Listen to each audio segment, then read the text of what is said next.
আমার দামি বাড়ি নাই, দামি গাড়ি নাই, দামি বিছানা নাই, ওই দামি বিছানার থেকে টেনে টেনে নামাইয়া নিচে চাটাই বিছাইয়া শোয়া দিবে। আরে তোমাকে আমাকে একদম পুরাতন চাদর দিয়ে ঢেকে রাখবে। সন্তান এসে চিৎকার করে আব্বা আব্বা বলে ডাকবে, ডাকের সাড়া দিতে পারবো না। পর্দার আড়ালের মা, সন্তান এসে মা বলে ডাকবে, ডাকের সাড়া দিতে পারবো না। ওই কলিজার টুকরা সন্তান ওখানে বসে চিল্লায় আর বলে আব্বু জবান খোলো, জবান খোলে না।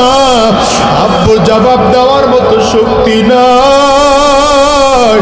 একদল লোক চলিয়া যাবে বাজার থেকে কাফনের কাপড় কিনে আনার জন্য, একদল লোক চলিয়া যাবে সাবান কিনে আনার জন্য, একদল লোক চলিয়া যাবে বাঁশ কিনে আনার জন্য।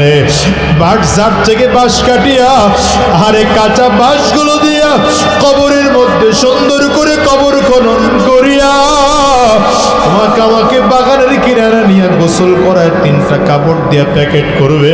একটা মাথার মধ্যে বাঁধিবে, আর একটা কোমরে বানার, একটা পায়ের মধ্যে বাঁধিয়া জানাজাটা কমপ্লিট করাইয়া 3 জনে ধরাধরি করিয়া লাশ কবরের মধ্যে নিয়ে নামাবে।